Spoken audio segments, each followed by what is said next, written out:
Hey everyone, my name is Taylor Douglas, and I'm going to tell you a story about why I got divorced at 19 and how absolutely cataclysmic that was for my life. I got married when I was 17 years old, 1 month out of high school. Now, some of you may say, "Oh, that's not a very good decision. Like, why would you do that? That's so young." But let me share some more that will maybe give you a little bit of context about how all of that went down in my life. So, obviously, I met my husband, and I was 15 years old. I started working at Wendy's, and after I turned 16, we started dating. He was actually 5 years older than me, which a lot of people are going to have opinions about, and I even have opinions about. But when we met, we obviously had this connection. I had this thought, like, this isn't a good idea. He's a little bit too old for me. See, mature. I was a little bit mature, at least for my age. But what ended up happening is we ended up getting together anyway and dating. And almost immediately, he started coming to my house and spending time with my family and, being around, because my parents were obviously not not super excited about it.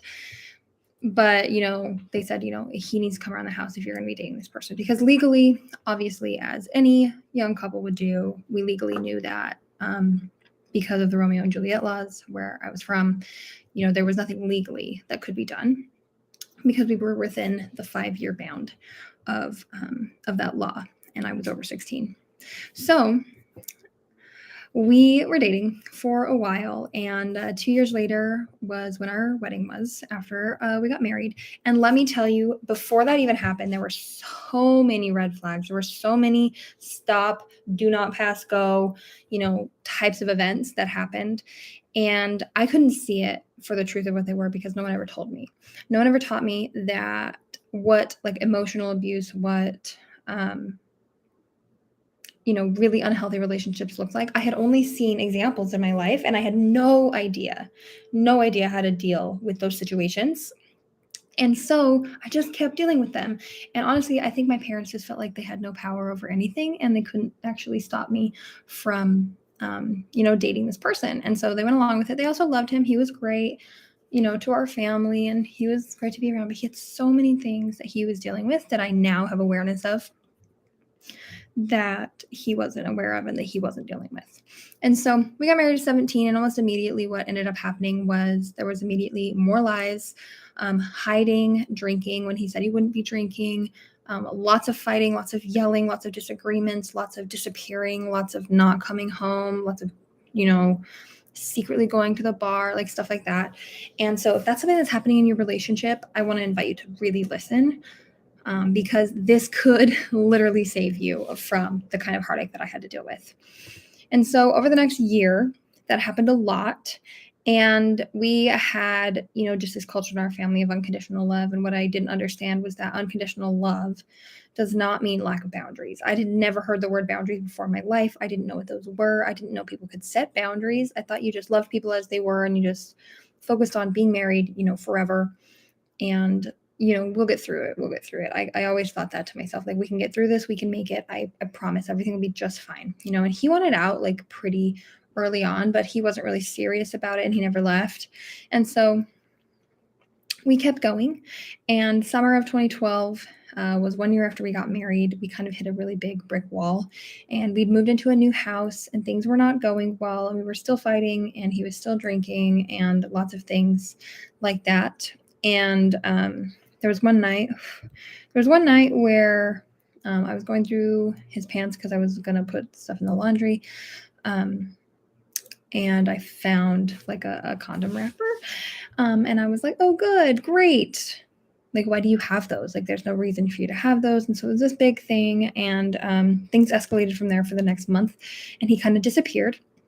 He went out and stayed with his family, which was almost an hour away, and then he tried to just ghost me and not talk to me at all, which is a really bad sign, you guys. If you are married to someone and they're completely ghosting you, really, really gigantic red flag that things are not going well, and it's probably not you. Anyway, so that happened, and then he decided he was going to move away. He was going to leave, and he was going to go to like across the country, like 2,500 miles to Pennsylvania. And from where we were, that was, quite a distance. We're not from Pennsylvania, none of us, but his family was moving, and so he decided he's going to go with them. This was really dramatic for me because I might like think about it. I am a teenager. I'm married to somebody who I love and I'm trying to spend my time with. And he's leaving to move by himself across the country for no reason except for he wants to move across the country without me. He doesn't want to be with me. And he's like, maybe sometime apart, we can work on this. And I'm like, okay, sure, yeah. And so he does. He moved. He literally packed up a U-Haul with the car that my parents gave him, and he left. And after he left, I talked with my sister, and I said, hey, I'm going to move in with you because she lived in Florida. And I was like, I can't stay in this town, right? I was in this place of emotional turmoil. I was like, I can't stay in this town. Everything in this town will remind me of him. And so I left. I drove across the country, moved in with my sister. And before I even got there, my husband decided like this was the wrong decision. This isn't what I wanted, blah, blah, blah. He was always often remorseful like that. And it was a big cycle.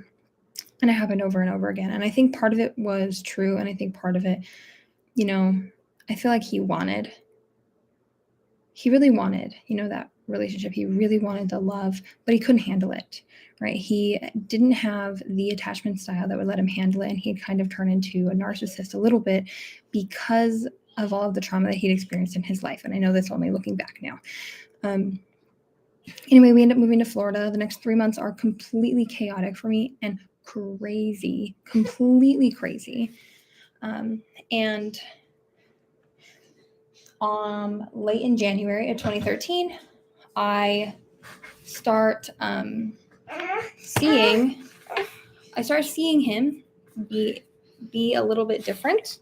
And he stopped telling me he loved me. He refused to tell me he loved me. He was distancing himself from me really significantly. And so I was holding on harder because I'd had an anxious attachment style, and I was so afraid to be alone, and I was so afraid to be left that I refused to leave. I completely refused to leave someone who was not loving me, who was not being good to me, who was not being kind to me. And I started thinking about how I needed to change and how I was responsible for what was happening in my life. What was happening with him. And I started making lists of like all the things I need to do to change. And you know what? All those things on that list were completely true. They were like manipulative, like lack of confidence, like lazy, like a million things that I can now explain to you exactly what they were because they were codependency and anxious attachment style and ADHD. There were a bunch of things.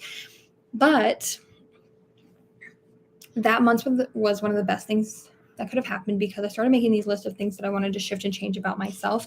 And then at the end of the month, one day we were driving home from being at his friend's house, and he was a little bit drunk, just a little bit buzzed because he'd only been having beer, and normally he drank a lot harder liquor than that. So he was still pretty there. And I think he finally just decided to be honest with me. And he said something like, I'll always be the same. I'll always be drinking beer, smoking cigarettes, and chasing women, or something like that. And as his wife, hearing him say that he'll always be chasing women is a little bit disconcerting. So I said, what are you talking about? And, he was really silent. And after, pushing a little bit and asking again and again, I said, like, have you cheated on me? Have you been cheating on me? Have you cheated on me? And he said, yes. And I remember going into a panic in this moment, and I asked way too many questions that he knew the answers to, and found out way too many things about things I probably shouldn't have known about. But he'd been with at least 10 other women, during our relationship over the course of the last, 4 years, and I was done. But I didn't know that yet. I didn't know I was done. I believed we could get through it, but that fear of being alone, that insecurity kicked in so hard that I remember that night he was trying to leave, and I remember begging him on my knees, begging him to continue to love me. But there was no love there. He couldn't love me anymore. And even if he had love for me, because of what he was dealing with and from these traumatic experiences that he never healed from in his childhood and his raising, he couldn't have loved me in a healthy way without actually dealing with those things. And I don't know what he did after we got divorced or whatever, but I hope he went and found healing. I really do.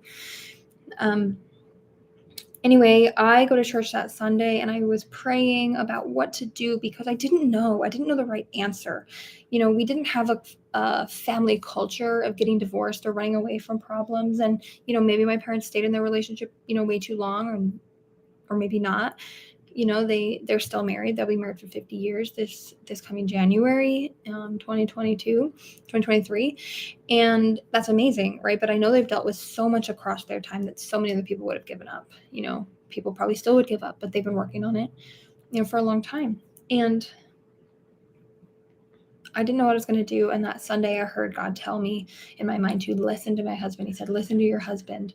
And my husband was telling me to leave. Like, he was telling me to leave. He did not want to be with me anymore. And that's what he was saying. And I said, okay, like, if that is what I'm supposed to do, then I'll do it. So I immediately made plans to go back home and to move out. And to me, it was going to be temporary. This was a temporary thing. It was, I'm going to leave for a couple months. Maybe we can, we'll work it out. We'll come back together. Everything will be good. He didn't necessarily agree, but he did kind of play along a little bit. And he was like, yeah, maybe, maybe. He never said like completely no. But as soon as I left, he ghosted 100%, changed his phone number, changed his email, like would only communicate with me via email, which is totally crazy. Anyway, he immediately turns around and starts saying that I'm the crazy one and stuff because I'm trying to latch on harder because I've just left my husband, right? And I'm not okay with it. And so I'm trying to hold on and he's trying to run away, and a whole bunch of things happen over the next 3 months. But I worked really hard on myself during those months, and I cried and I felt my feelings, and I had a job and I was productive and I worked out and I got strong and I did a bunch of things for myself that helped me to really take care of my spirit and my soul at the time, even though I was still very depressed and having a hard time. By the end of those couple of months, I had saved up about $1,000, and I had this distinct spiritual impression and feeling that I needed to move back to Florida. And it was like, make it or break it. Either this marriage is going to happen and we're going to fix it and I'm going to save my marriage, or like it's going to be over. Like, I can't be in this middle ground position. I cannot do this. And so I go back. He's angry as heck that I am back in the same city as him. But I didn't care because this is my life. Like, this is my life just as much as it was his life. And he didn't have any remorse or care about walking around being married, but I did. If I was going to walk around single, I didn't want to be married because I had my own strong, like, spiritual and moral values that I wanted to uphold, and I desired to uphold them. And so a bunch of things happened. He's mad. I go to one of my friends, and she mentions that I should take this course called the Landmark Forum. I end up paying for that course that night. I borrowed like half the money from my mother because I fully believed that I just needed something to open my eyes. Like, I needed to see life from a new perspective. And I was really having a hard time, even though I was trying and I had read books and I started to see that I was creating things in my life based on like my mental and emotional health. And I went to this and I saw how all of these beliefs that I held about myself from my childhood and from learning from my parents, I learned that I was literally significantly impacted by those things. Whereas previously I didn't understand and realize just how impactful your raising was. I didn't get that, you made these decisions about like yourself based on situations that you experience and, all of these things. And so I took this course and I immediately started to try to heal that relationship. And that didn't end up working out. But what I realized was that I could be responsible for literally everything in my life, even if I wasn't to blame about it. I could just be responsible for it, because once I took responsibility, and not the kind of responsibility where you're like, I caused this, but the kind of responsibility where you're like, okay, this happened around me, and I did this, and this, X, Y, and Z. And I'm just going to be responsible for that, because now I get to make a new choice. Okay, I get to choose how I deal with this now, no matter what happened already. I get to choose how I'm going to deal with this, how I'm going to be responding to it, my response ability. I have a response ability, right?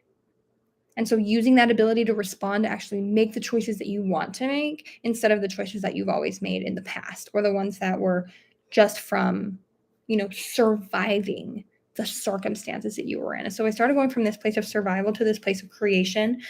And the first thing I had to do was start with all of my relationships. And so I talked to my parents and I apologized to them and I asked for their forgiveness. For how I interpreted, our life, because everything that happened in our life, like I had a say in the interpretation of it, even if I didn't know it. And even if I didn't know it then, now I still get to be responsible for the interpretation that I made of things that my parents did or things that they said. And even if they were in the wrong, I still get to be responsible for my response, right? For all of that. And so I started doing that in multiple of my relationships. I forgave both of my parents for the things that they had done or that I had at least seen them do and the way that I interpreted it, because now as a parent, and I didn't know this 10 years ago because I wasn't a parent then, it's really apparent to me that our parents literally, and I know some people are like, no, they really didn't do their best. But consider, like, everyone's operating from this program that they have in their mind from their childhood and from their experiences. And some people have not been awakened to the fact that they get to say something about that. They literally don't know. They don't even realize that they have this thing running that's telling them how to act and behave and respond. And they've never taken responsibility for it. And no one's ever told them what to do about it. And now as a parent myself, even after 10 years of really deep personal development, working on my emotional maturity, working on my heart, working on releasing emotions, working on understanding human psychology and children and human development and all of those things, even now after 10 years of doing that at a level that most people don't do it at ever, I still struggle sometimes. I still have a hard time with being activated by my children and being too responsive without like thinking, and getting into this like really stressed state where I have to literally take myself away, give myself like a little like 5 minute, like take a minute to like calm my emotions and calm my nervous system, because I've experienced things since then. And I've just realized how much parents do what they can with what they have at the time.